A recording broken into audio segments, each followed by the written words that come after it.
我要重新。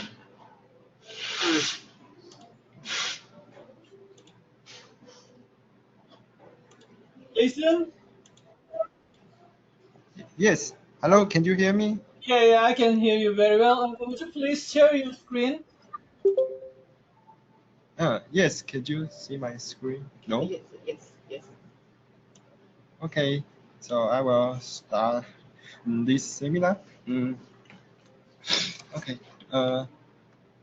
So the topic of this, the title of this paper is a novel GIS-based tools for predicting coastal litter accumulation and optimizing coastal cleanup actions. So this is published last year, and so I will start from the abstract here. Okay, effective site selection is a key component of maximizing debris removal during coastal cleanup actions. We test a GIS-based predictive model to identify marine litter hotspots in northern Norway based on a shoreline gradient and shape. Litter density was recorded at 27 randomly selected locations with 5 transect samples in each. Shoreline gradient was limiting factor for litter accumulation when the gradient is over 35%. The curvature of the coastline correlated differently with litter density at different spatial scales. The greatest litter concentration were in small coves located on large headlands.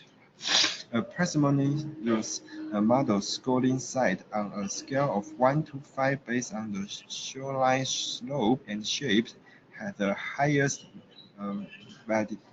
validation success. Sites unlikely to have high litter concentrations were successfully identified as and could be avoided. The accuracy of hotspot identification was more variable, and presumably more parameters influenced litter deposition, such as shoreline aspect relative to prevailing winds, should be incorporated. Okay, so this paper is we try to set a model to predict the accumulation hotspot, and many use two parameters. The first parameter is the shoreline gradient, the slope, and the second parameter is the curvature to see whether it's concave or convex. Okay, so let's go. We can take a quick review of all figures and tables. So this is a survey map. So this map is some island archipelago of Norway, north of Norway. Okay, so you can see these circles are modeling training site. So they went randomly pick up these three grid, 10 cross 10 kilometer grids, and randomly select 3 sites. And at each site, at each site there will be 3 sub-sites, and at each sub-site there will be 5 transect at each. And this circle, this open circle is the modeling validation site, and inside the circle is the number of sites. Okay, so let's go to the next, figure 2. So at figure 2, you can see the x-axis is a litter density from clean to dirty, and the unit is items per square meter. And then the y-axis is the frequency, the percentage of transit. And it's very obvious that most of transit, almost 80% of transit, 84% of transit is relatively clean. In 1 square meter, it's only about 1.2 items of litter. But some are dirty, you reach 1.6 per square meter. Okay, at the figure 3 here, as I mentioned, the first parameter they compare is the slope, the gradient. So this average slope is a you can express by percentage or numbers. So the more like this 80% is steep, and the 0 is very gentle, or is horizontal shorelines. And the y-axis is also the litter density. So you can see if the shore or the coastline is very shallow or gentle, there will be less debris, less litter, or more litter. Sorry, if it's steep, there will be less litter. And you can see this light gray dot is the number below 0.2 items per square meter.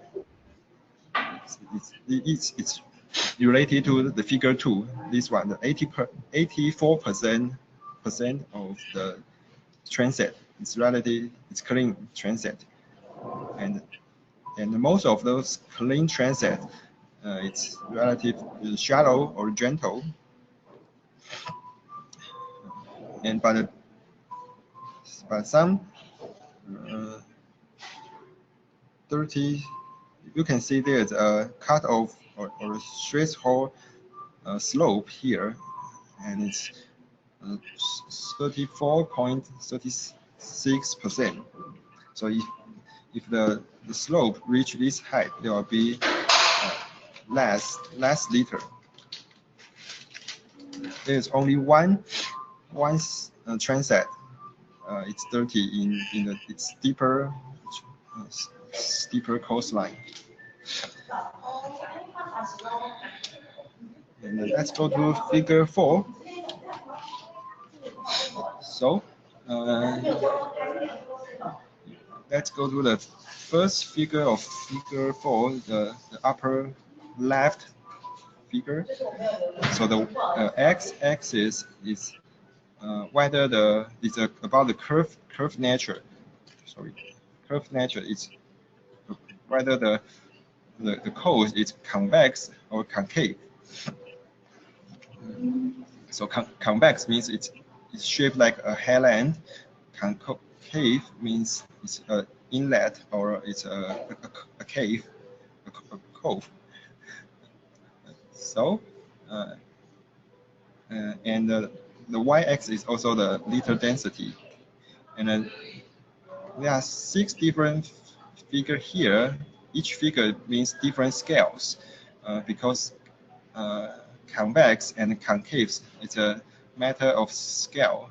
You can say it's concave or convex based on different scales. So this is the bigger scales, 20 kilometer and 10 kilometer, and the lower part is 1 kilometer and 500 meters.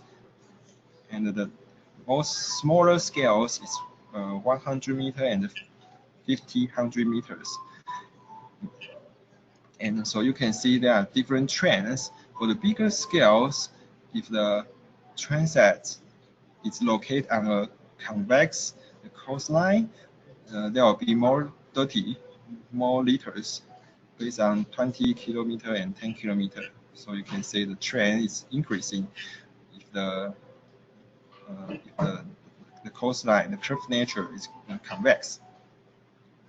So so you can see the number here, the 0 is a straight. The coastline is directly straight, and if it's positive numbers, they will be convex. If it's negative numbers, negative figures, they will be concave. But the trend is different when it go to the smaller scales. So you can see for the smaller scales, like 1 kilometer or 2 or 50 meters, the more the shape of the coastline is concave, there will be more liters. So there's the author said there's a distinguished difference between 20 and 10 kilometers to other smaller spatial scales.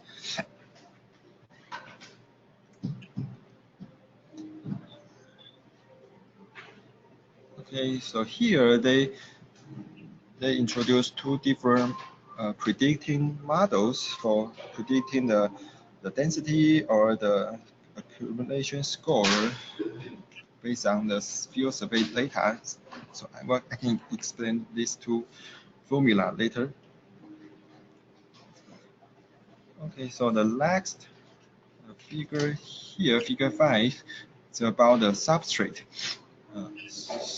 So they compare the x-axis is different substrate, and the y-axis is the laser density. So you can see the only difference, they have a star here. The bedrock is the lowest number of liter density, and the bedrock mix, it means it's not only 50% of bedrock, but mixed with other like boulders, cobbles, or sands, other type of substrate. It has a greater, significant difference than bedrock. And another is a primary coarse pebbles. Okay, so this figure is about substrate, and then the last, the table 1 here, it's about the AIC score with different models. So because it's only about the curve nature. They have different scale of curve. They test different scale of curve natures. So they have 5 different scales. And this is the top 10 models. Has the lowest AIC values. The total test 556 different models, and these are the top 10s.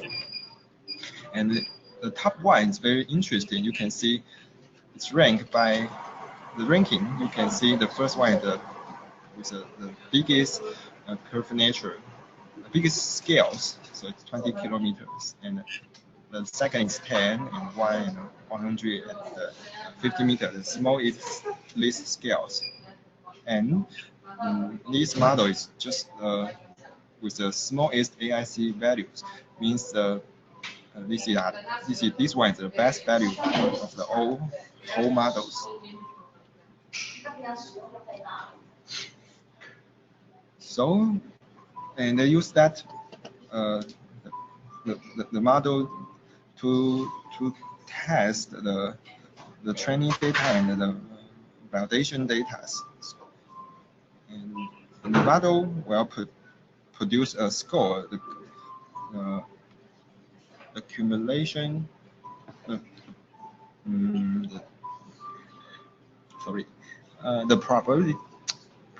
probability of liter accumulation score. So these are the scores, and the y-axis is the liter density. So you can see they are at different scores. They are quite the same, but at the highest score, it means that with more 30 transect, the validation data will be more varied. So they use their formula to make this, to produce this map. So this map is visual representation of predictive models as a site selection tool for coastal cleanup actions. It means if people or NGOs or government want to go clean up the dirties or the accumulation hotspot of shoreline debris, they can just go to these red areas or red point, because based on their models, the slope, I mean the gradient, and the curved nature of these coasts are more dirty or have higher probability to accumulation marine litters. But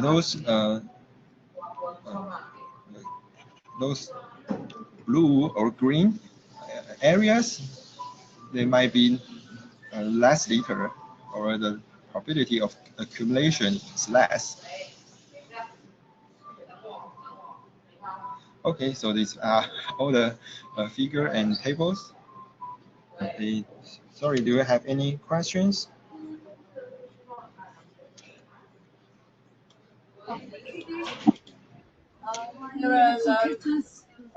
Now or later? Sorry. Anyone speaking? Now for the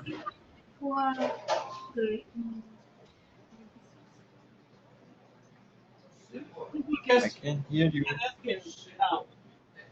For figure 3. Figure 3, yes. You mentioned 44%.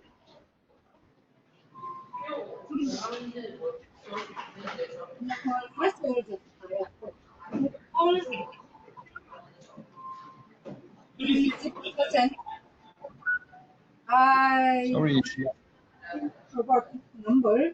How can you get this number? Plus, the regression line.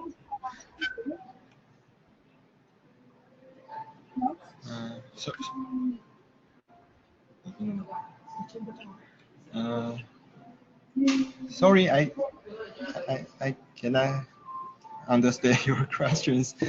It's about figure 3. Can you how they get this number 44%?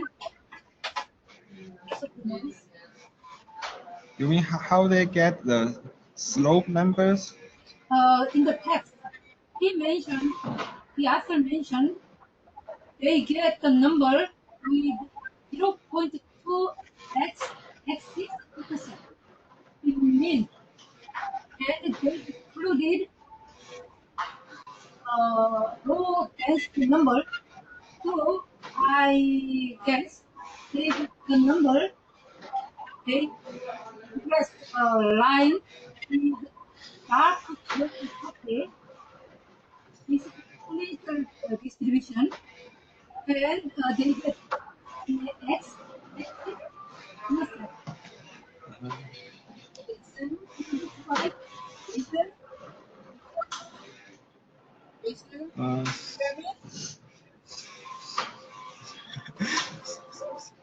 Sorry, I think the internet quality is not good enough for me to understand your questions. Okay, so I have a lot of background noise from your side.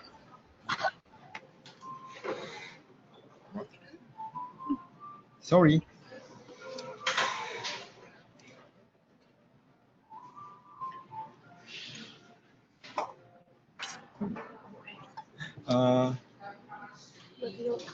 Okay. Maybe you can type. I mean, you use the key in your type your questions on the Windows. Jason? You use yes. I think we can talk it later. So go ahead. Oh, it's sorry. Yes, I know there's some background noise.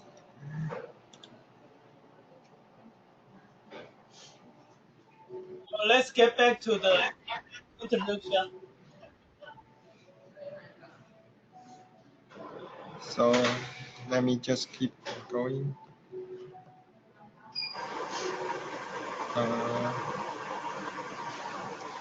So at the introduction here, they mention about the some general information about marine litters, and to tackling this this issue is you can decrease the annual influx or reduce litter already present in the oceans. So the first step is to understand where and how marine litter accumulate and how to optimize cleanup efforts. And about cleanup efforts, they mention about the debris. Majority of debris sink to the ocean floor. But for the concentration of floating litters, the number, the amount is relatively very small. It's only account 1% of the marine litters about the floating items. In contrast, up to 94% of marine litter is believed to lie down on the ocean floor. But for the ocean, the debris on the sea floor is often highly heterogeneous in its distribution and difficult to access with considerable potential habitat destruction and bycatch. And the remaining, that's about 5% of marine debris get washed ashore along the beaches, but the concentration is relatively very high. The average is 2,000 kilograms per square meters. So these numbers, they many refer to this paper. This is not a peer-reviewed paper. It's a report from a consultant company from in UK. So you can, maybe you already know this infographic.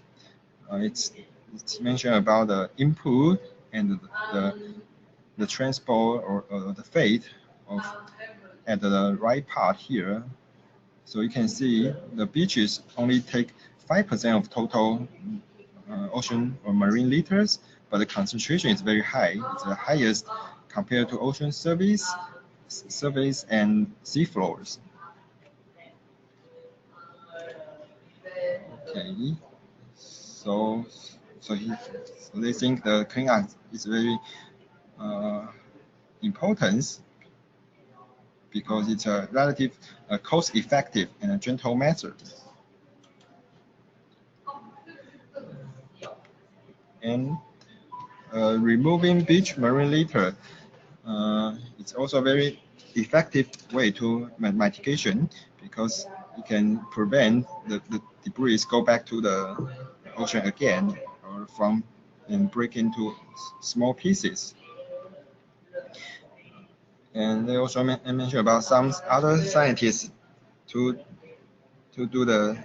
set the sampling frequency is very important because the accumulation rate. And other current limitation for coastal clean actions is the site, because those sites are report observations and word of mouth by identify cleanup locations. And most those cleanup are voluntary efforts and typically organized on easily accessible beaches with public report of high litter densities. It also mentioned the ICC data by NGOs. And there are different criteria by which to identify areas are highly impacted by marine debris. So that two criteria. The first is qualitative criteria, such as ecological sensitivity and the conservation importance. And the second is quantitative criteria. So the goal is to target cleanup action to maximize the total removal of litters. So based on the second, the quantitative criteria, the amount is very important. So to find the litter accumulation is highly variable. It may vary by up to several orders of magnitude of regional and local scales. And because it's related to the litter source and the ocean transport. And so it's significant heterogeneity.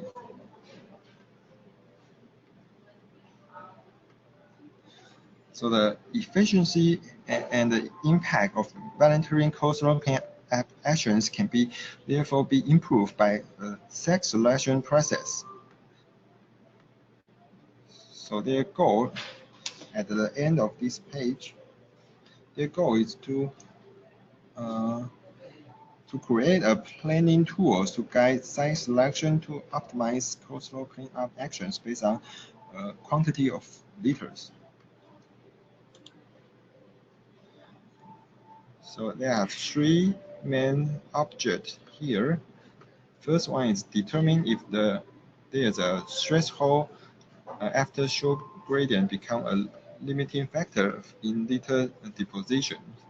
The second is determine whether the curved nature of shoreline impact the litter accumulations at different spatial scales. The last one is determine critical values of curved nature at relevant spatial scales enhance the probability of litter accumulations. So they not only do the field sampling, but they also do a model and use this model to do the validate, so further field sampling. Okay, sorry, do you have any question here?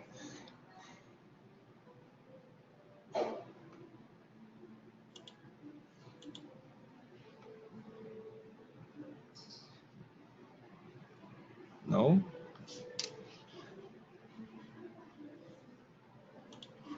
Okay, let's keep going. Go ahead. Oh, thank you.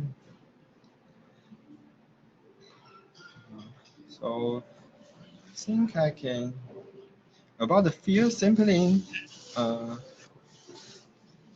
this is about how they randomly choose all the site subcells, and at each site, I think I can use here, just they randomly pick up these three 10 cross 10 kilometer grids, squares, and randomly and separate these square or grids into smaller square with one cross 1 kilometers. So there are 100 squares or grids here, and randomly pick up these three sites. And at each site, there will be three smaller or sub-site. And at each sub-site, there will be 5 transect. And each transect, the size of each transect they mentioned here, it's 10 meter wide, and each separated by 10 meters. And the length of each transect, it's basically is 30 meters. And if it's over 30 meters, it's very clear. There's no litter, so they will stop. But if there's more litter, or it's still visible litter after 30 meters, they will go beyond to calculate the number of litters. And the litter was count in situ, it means they won't clean it up. And it's count by materials, classified by materials and common items. They also recording the dominant substrate types. So there are different types. And they also mention about the elevation from the start to the end. And I'm not sure how the equipment they use here in the field survey. Not very clear here. I don't know how they use there some electronics can measure the elevations, or they use other equipment here. Okay, and the second is the GIS data extractions. So I think I can explain more here, because it's about the shape or the curved nature of coastline. So they say whether a section of coastline is convex or concave is a matter of scales. So they set 5 different scales, from big to large scale to small scale. So the largest scale will be 2 kilometers and 1 kilometer, 10 kilometer, 1 kilometer, and 100 meter, 500 meter, and smallest will be 50 meters. And they use the GIS software ArcGIS, and the name of the tool is the smooth polygons and the erase tools. They use these 2 tools to calculate whether it's calculate the curved nature of each transect at each of these scales by comparing the actual coastline to smooth versions. So I found some figures here. So can you see this? Probably maybe this one. Can you see this one? Okay. So the red one, the red line is a simplified. Oh, sorry, I should not use this. I should use smooth. This one.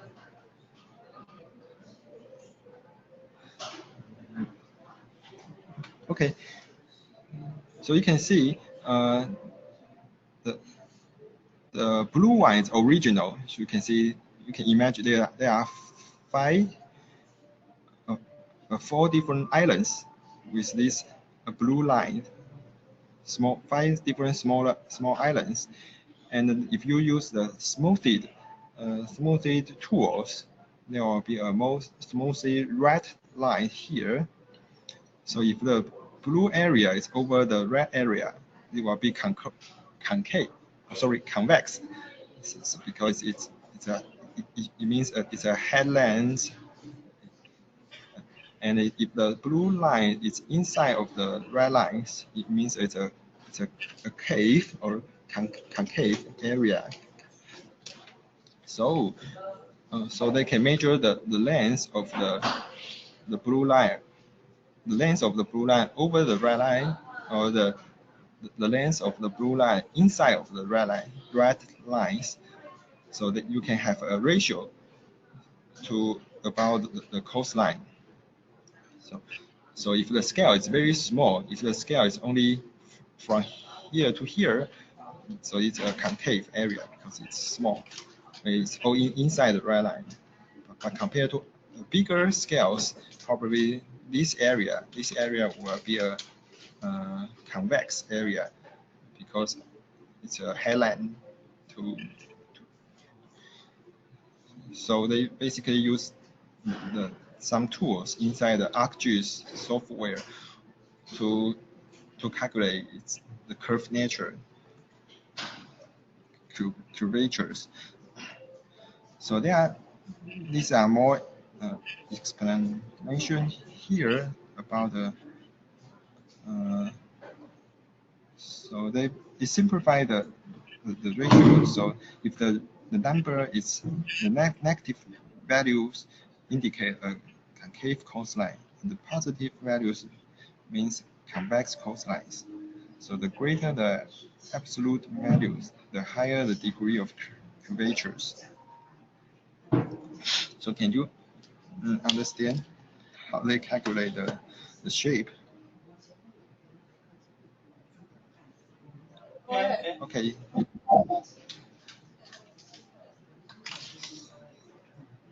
Okay, so it's about the gradient. They use some topo map from the government, so they can also calculate the slope because they will transfer this topo map into 10-meter wide cells, so become a new raster data set. So you can calculate between the transit the difference or the gradient.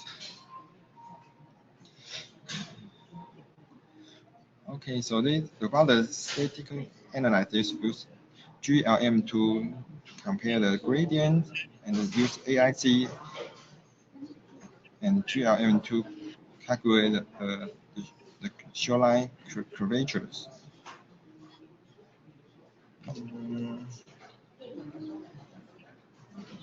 And also about some others about modeling. Well, let's go to the result. As I mentioned before, most of 84% transect are very clean. And I think I can go to the formula because these are I already explained.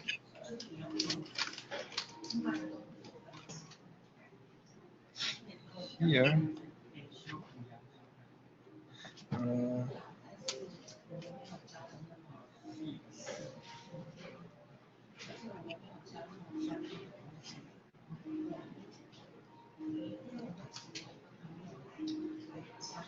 So the first formula here,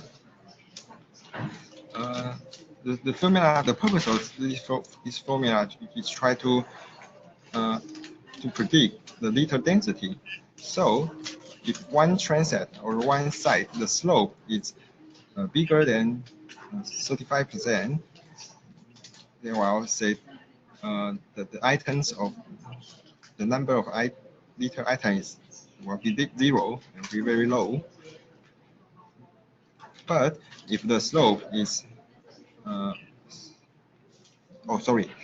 if the slope is smaller, it means that the slope is very gentle or very shallow. We will go to next steps. There will be different steps to calculate the litter density. So you can see that there are different numbers here, from the largest scales to the smallest scales. But the author said the first formula is not very good for predicting. The predicting power is low. So you can see this is the relationship between training data and the validation data is not good here. So they produce a second formula here. So they try to produce a score from 0, 1, 2, 3 like this. So this is how they calculate the score. So the first step is all the same. If the slope is very steep, there will be directly to 0. But if it's shallow, it's different from one score, not one to another. There are some different criteria to different steps here. So sorry, I cannot understand very well, but if you have any coastline GIS data, you can calculate one scores. So they have calculated the whole islands and go to validation.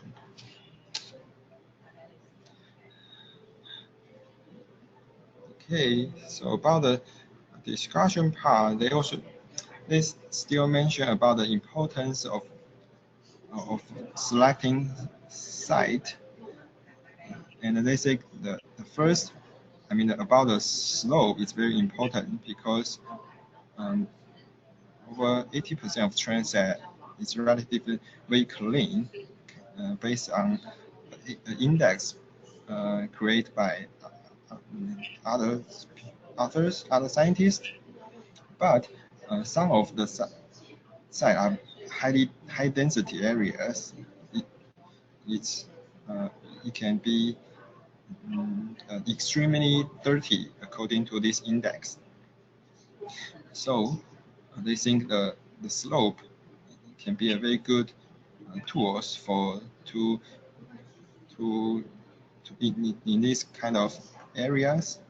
So such heterogeneity of data density highlight the importance of being able to identify high accumulation area to engage in effective cleanup.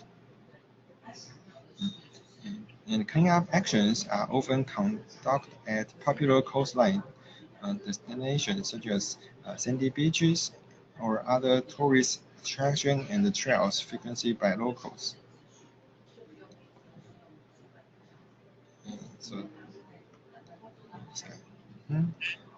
So it's very important, especially in remote or limited development areas.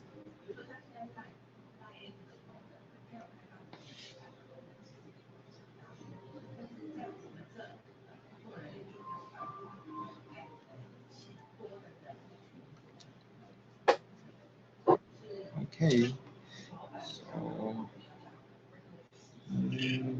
I think yes.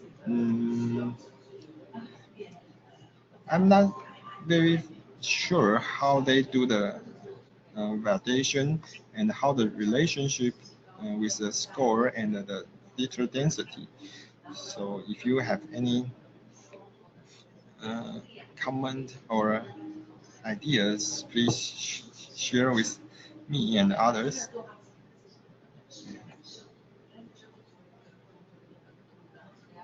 And I think, sorry, I think this is my introduction of this paper. Do you have any questions? Thank you very much. Any comments or questions from audience? Dong-soo? Good figures again. I think they get the number 44. They get number from other line. That line here. They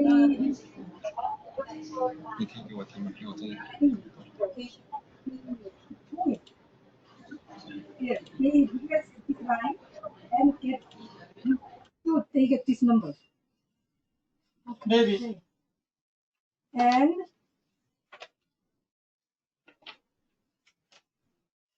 intercepting. Yep. And for the equation, page 1 to 2.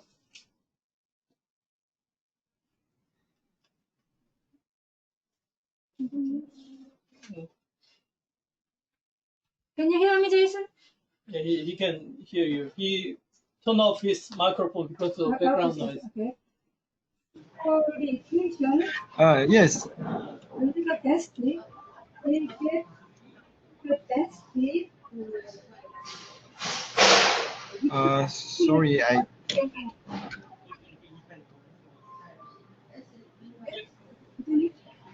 A slope of You mean? larger than 0.346. They can get very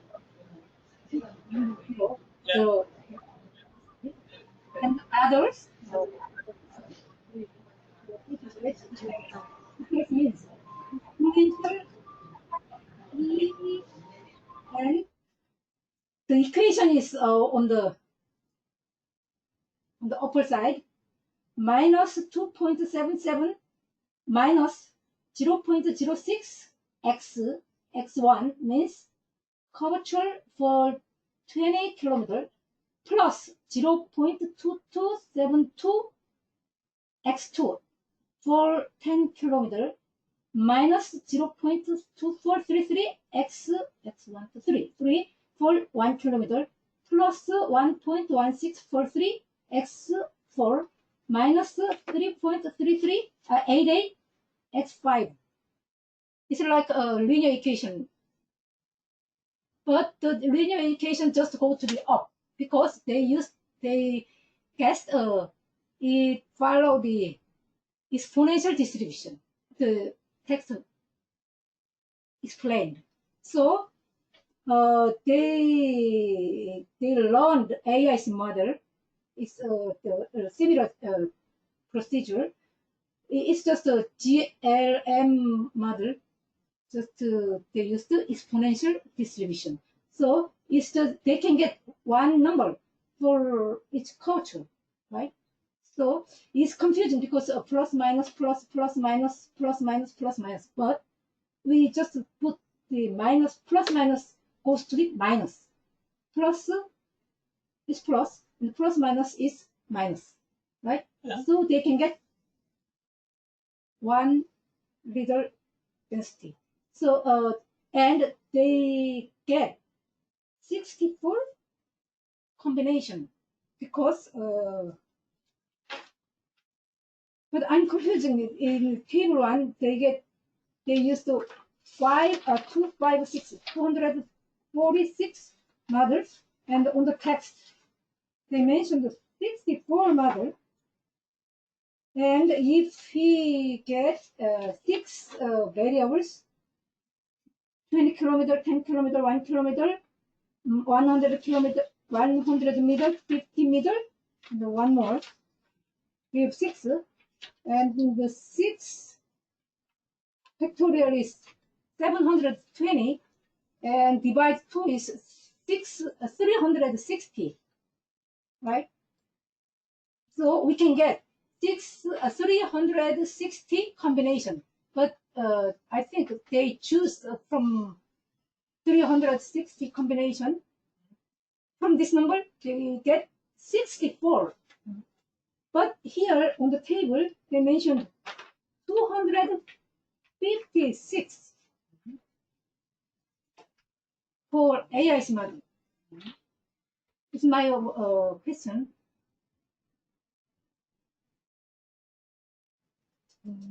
And for figure 6, a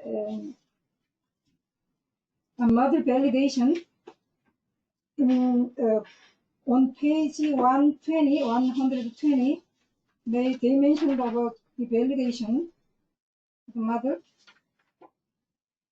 They used AIC GLM and linear regression. For AIC GLM, they used score, not continuous number. And for the density, they used linear regression density. They get some density from the linear regression for the 23 transect, because they didn't survey for 23 transect. They used that transect for just for model validation. So they use curvature and slope. They get this information from GIS, and they get the density. Density they didn't survey. The density they got from the linear regression, right? He mentioned this part for the validation. What's validation? They get the density from the model, not real number. Not field survey data. Yeah. And they get one score and the density number, so they can get a figure like figure 6, and they use the score and the density for some part.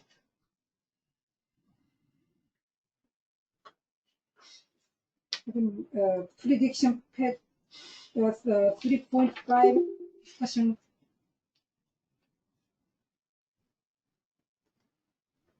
Is that all? About your question? So, anyone can add some comments on Jungsu's questions? For the table 1, I think the total number of models here is 256. But Jungsu's question is should be more than 300.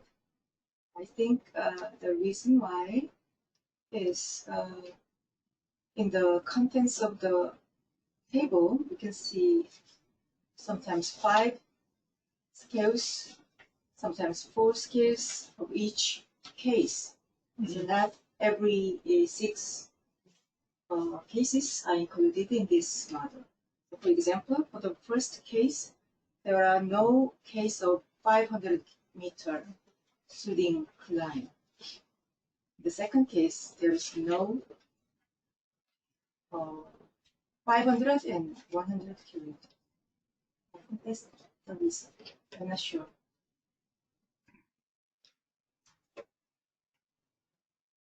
Uh-huh.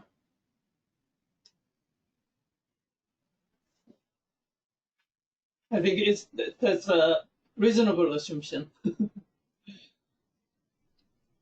Okay, and any comments? And about the validation of the model, about the figure 6, you can compare the actual litter density and the predicted density from the model for each group of beaches scores.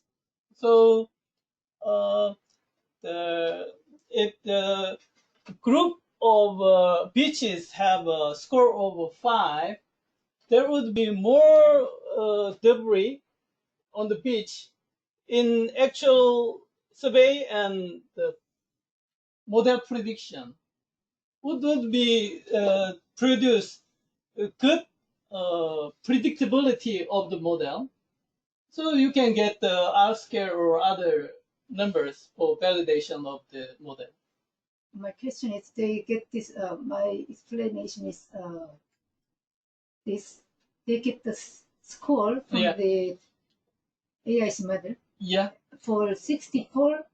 GIS, get the score from GIS tool for their actual surveyed beaches. I think this is only for comparison between the actual survey data and predicted data. Not for all the beaches in this map. Only for surveyed beaches or surveyed trended. They just get 6 scores. Yeah. Group of beaches have scores. One can have 0, which is the beaches has a slope steeper than 34 point blah blah. Would be 0, group of 0. Okay. Other beaches can have a score of 1 because it has only one positive or one point in the formula of figure second formula. All the numbers are 1 from the second formula would be 6.5 beach. Okay. All the numbers in this second formula has 1. The beach, yeah, the beach can be group of score 5. Okay. We have many beaches, and they grow. Yeah. The beaches, According they to this group the score. beach According to into this score. six scores Yeah, yeah. from this Formula, second formula. formula. Yeah. Then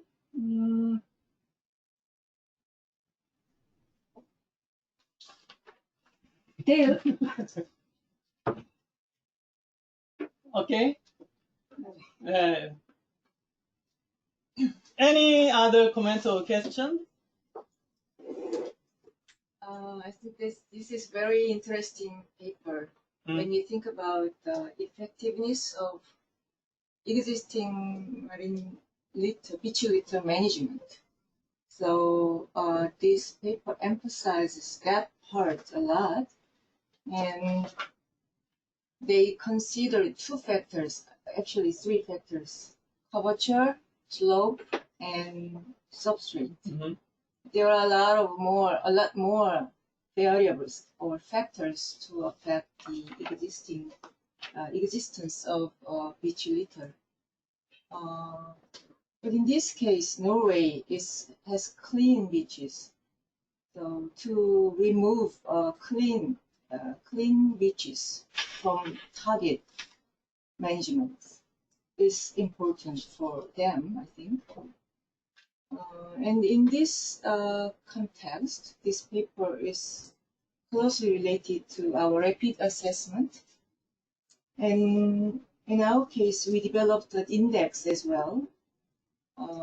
When we put our energy or resources to remove existing debris from hotspot, we have to think about other factors like how to accessibility, or how important in terms of tourism or other ecosystem vulnerability.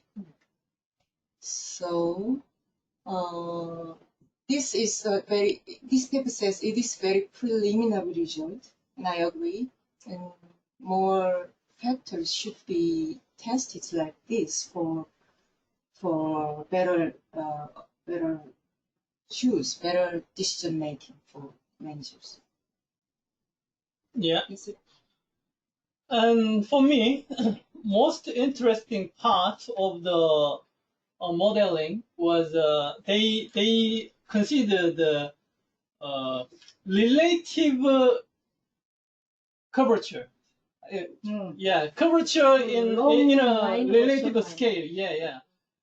Actually, in our recent survey, we checked the curvature of the beach, but I was confused. How can I decide this beach is convex or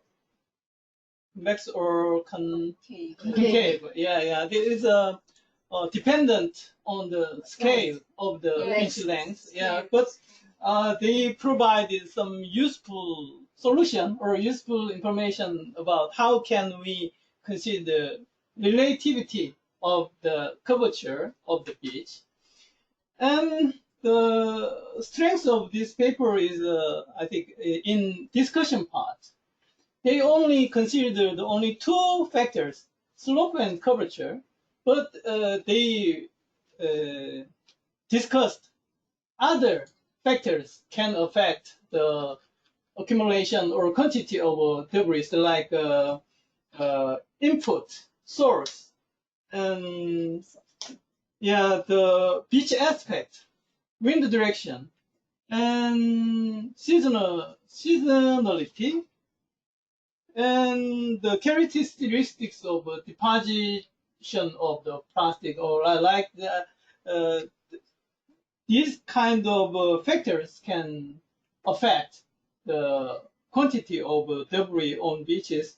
I think this paper has very useful information for us, like to provide useful information for coastal managers on debris management.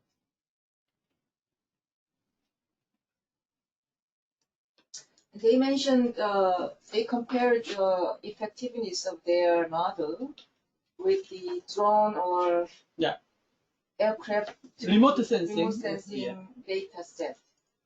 So I think that's very reasonable part for the discussion. Yeah. And page 102-24, table 1, the right side of the table 1. Yes, the first paragraph, a GIS-based model. Jason, let me see. Right side of the table 1. Ahead. First sentence. First sentence. Okay, the first sentence, a GIS-based model is very adaptable compared to a predictive model utilizing oceanographic drift models. So I think this is also very interesting part, and usually in many other research, previous research results, researchers say oceanographic factors such as wind, current, and also socioeconomic factors like population and distance to the source. But this is quite interesting part. But in this fourth line, we choose to focus exclusively on the former to minimize data requirements for making a planning tool here. But this part should be mentioned after more analysis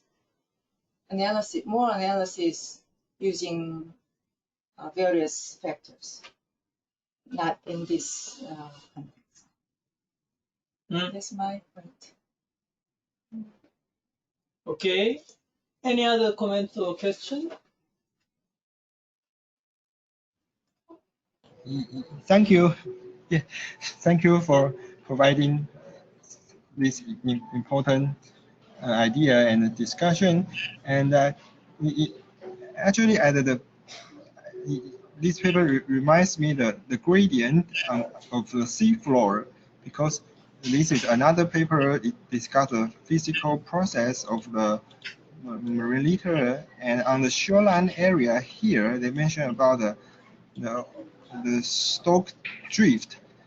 It's a physical effect related to the slope of the seafloor. So I think if they can add another parameter, is the gradient of the seafloor. Probably they can also provide some other information related to the hotspot. Okay, that is my idea. Jason? Yes? Title of the paper? Pardon? Answer 2020. Show us the title of the paper. Oh, this one? Yeah, this paper.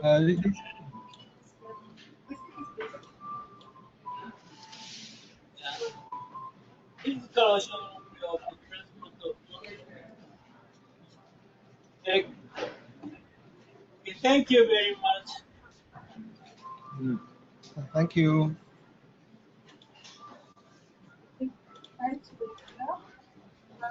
Let's see. Our next month, seminar schedule. Seminar will be held 4th of August. 꺼졌다. Yeah.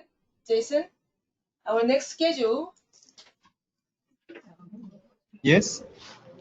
The next of August. Yes. One of Okay. organization